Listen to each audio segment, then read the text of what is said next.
একটা ছোট গ্রাম ছিল আলোকপুর। প্রতিদিন গ্রামটা এমন ঝলমল করত যেন চাঁদের আলো মাটিতে নেমে এসেছে।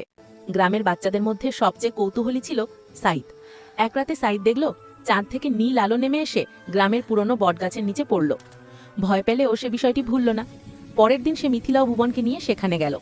মাটি খুঁড়তেই তারা পেল একটি ছোট বাক্স, আর তার ভিতর ছিল নীল রঙের গোল বল। হঠাৎ বলটি কথা বলল, আমি লুনো, চাঁদের শহর থেকে এসেছি।